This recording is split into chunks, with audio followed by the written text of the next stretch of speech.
Shalom, shalom, shalom. Soyez bénis au nom de Jésus-Christ. Aujourd'hui, je viens faire mon témoignage concernant le dépouillement extérieur. J'ai cru en 2009 et dès lors, j'ai cheminé jusqu'en 2016 sans toutefois connaître ce que c'est que le dépouillement extérieur en fait. Mon témoignage, il est le suivant.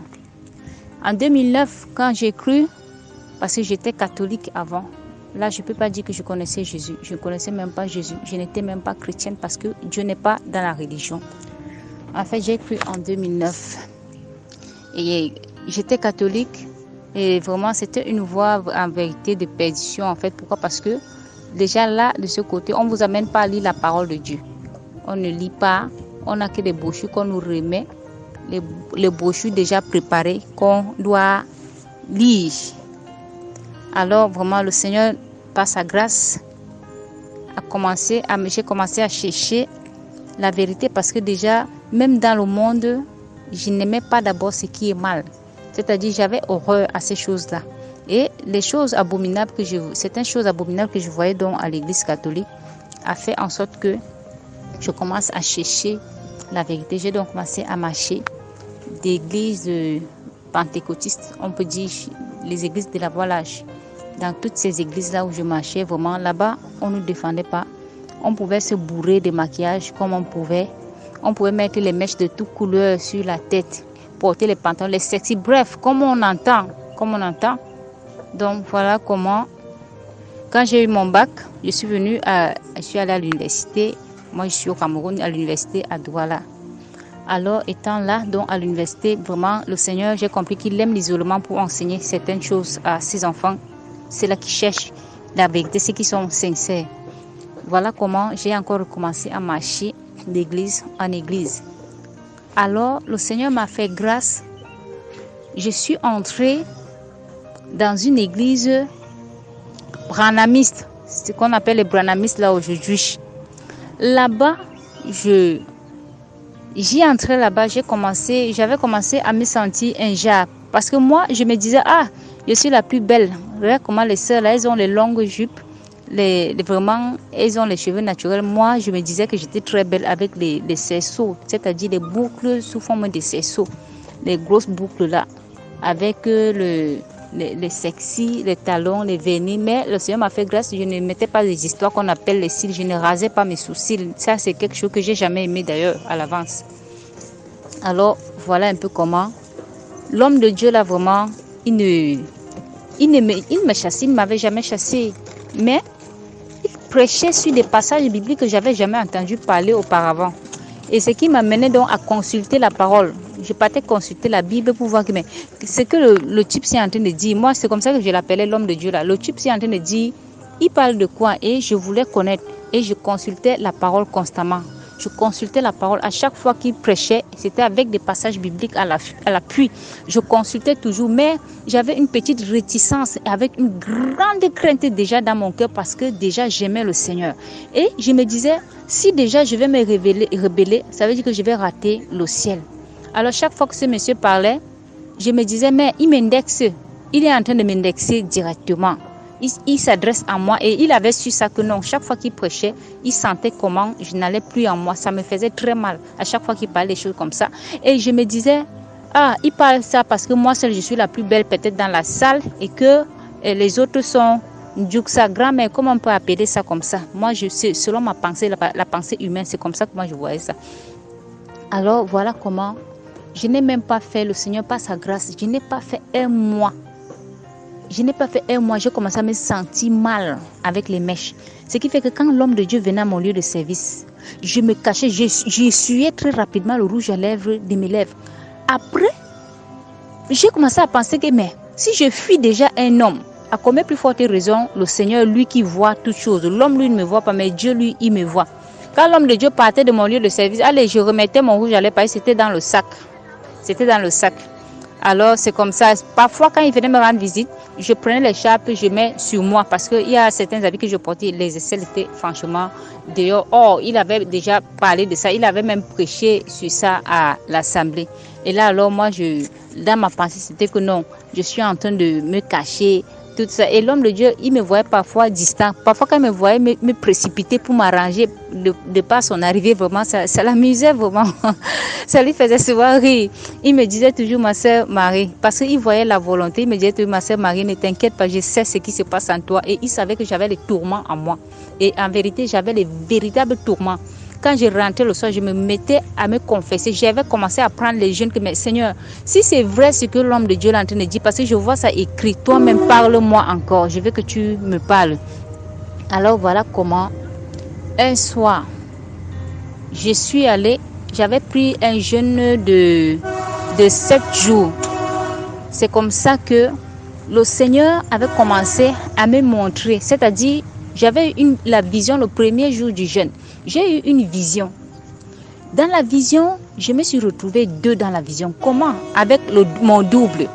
Je me retrouve, moi, maquillée avec les mèches qui dépassaient même les fesses, les mèches. Et en plus de couleurs, chose que je ne mettais presque jamais sur ma tête, des trucs de couleurs, trop. Je n'exagérais pas avec ces choses-là comme ça. Avec un pantalon serré, avec les talons. Donc j'étais bourrée de jézabéliquement. Et je me vois de l'autre côté maintenant, naturel, avec le foulard sur la tête, avec une longue jupe, avec, bref, bien vêtue, bien décente, tel 1 Timothée chapitre 2, le verset 9 le dit. Le Seigneur, donc, le sentiment qui s'est levé en moi, la personne me posait la question, qu'est-ce que j'ai créé au départ? Moi, toujours dans la vision, je me retrouve en train de pointer du doigt sur moi, dans la vision étant naturelle, avec le foulard. Je n'ai pas choisi Jézabel. Et subitement, l'image jézabélique a disparu. Quand je me suis levée le matin, j'ai commencé à pleurer. Je suis allée raconter la vision à l'homme de Dieu. Je dis, mais voilà. Il était très content. Lui, pendant qu'il riait, moi, j'étais toujours dans les tourments. Mais en jeûne, j'étais toujours en train de jeûner que Seigneur. Voilà comment je n'avais même pas fini le jeûne. J'ai porté les bijoux, les pantalons, tout ce que j'avais comme des sexy. Parce que déjà, ce que le Seigneur n'aime pas, tu ne peux pas prendre ça et donner à une autre personne. C'est le péché, vraiment. Je suis allée jeter ça à la poubelle. Tout ça à la poubelle. Les gens ont commencé à dire que je suis devenue folle. Oh, qu'est-ce qui m'arrive? Je pouvais aller jeter les choses au lieu de donner aux gens que je suis méchant. Je leur avais dit, je ne suis pas méchant. Au contraire, je vous aime. Vous comprendrez cela plus tard. Voilà comment j'ai commencé à me dépouiller. J'ai rasé ma tête. Là où, comme je défrisais, plus le Seigneur n'aime pas le défrisage. Ça, c'est dénaturer la chevelure naturelle que le Seigneur nous a donnée. En fait, le défrisage ne vient pas de Dieu, mais du diable. Ça tue la spiritualité de la femme. C'est comme ça que j'ai coupé. Ma chevelure a commencé à repousser doucement. Et ce n'était pas facile. Doucement, j'ai jeté toute la garde-robe que j'avais. J'ai recommencé à recoudre les longues jupes, les longues robes. Voilà comment petit à petit le Seigneur lui-même avait commencé à m'enseigner sur le document extérieur. Donc petit à petit et à chaque vision alors, c'est lui-même qui venait parler. Et quand il parlait, et j'étais obligée de m'aligner à sa parole parce que c'était sa parole. Donc c'était sa parole. J'étais obligée de m'aligner pour le salut de mon âme. Donc voilà un peu comment le Seigneur m'avait dépouillé petit à petit. Et alors maintenant, dans le branhamisme là, oui, mais toutes les sœurs sont dépouillées, mais ce qui m'avait dépouillé de là, c'était donc l'adoration des images de Branham, l'idolâtrie. Et déjà, elle ne mettait pas l'écharpe sur la tête de foulard. Le Seigneur m'a encore orienté ailleurs, c'est-à-dire petit à petit, le Seigneur, voilà comment le Seigneur m'avait dépouillé au point où aujourd'hui, je peux mettre le foulard maintenant à la tête. Parce que déjà, quand je priais, même déjà, étant même dans le branhamisme, j'ai commencé à avoir une petite crainte que, mais comment je prie, la tête n'est pas voilée. Et tout ça dans 1 Corinthiens 11. Je regardais, je ne suis pas voilée. Quand je priais, je ressentais, j'avais un fort ressentiment à l'intérieur, un fort sentiment que, mais est-ce que je suis en train de nourrir Dieu? Non.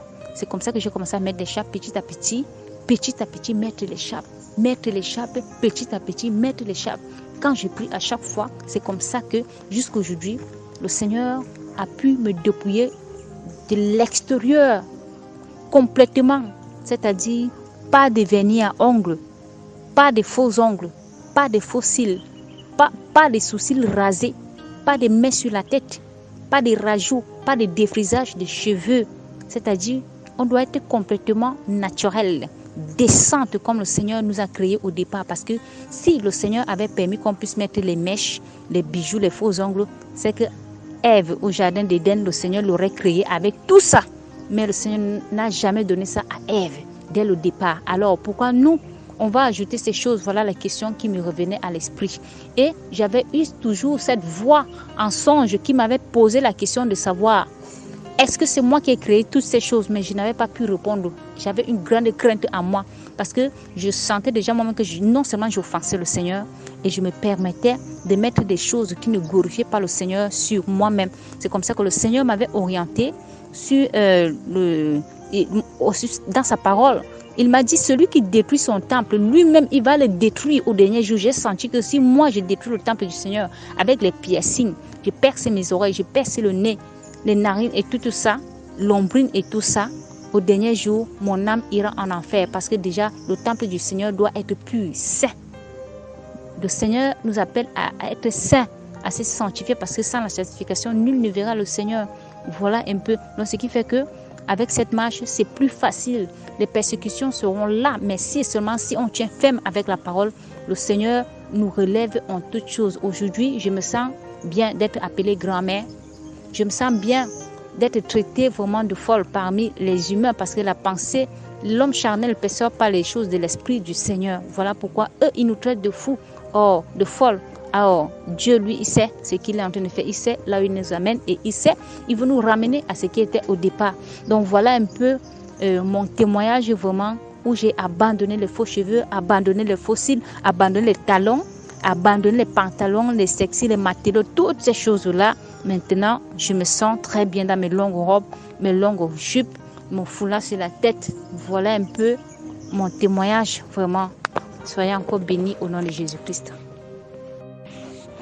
Et c'est en 2016 vraiment que mon dépouillement avait commencé en vérité. En 2016. Donc en 2016 que le dépouillement avait commencé. Et jusqu'aujourd'hui vraiment, je me sens très bien dans cette vie-là, dans la vie de Dieu, dans la vie du Seigneur. Vraiment, on ne va pas faire les choses pour plaire aux hommes, mais pour plaire à Dieu. Parce que notre âme doit être sauvée. Vraiment, l'amour de son âme nous amène à nous aligner selon la parole de Dieu. L'amour de son âme nous amène à nous aligner selon la volonté de Dieu pour notre vie, pour le salut de notre âme. Si quelqu'un n'a pas l'amour de son âme, vraiment même s'aligner à la parole, c'est impossible. C'est très impossible.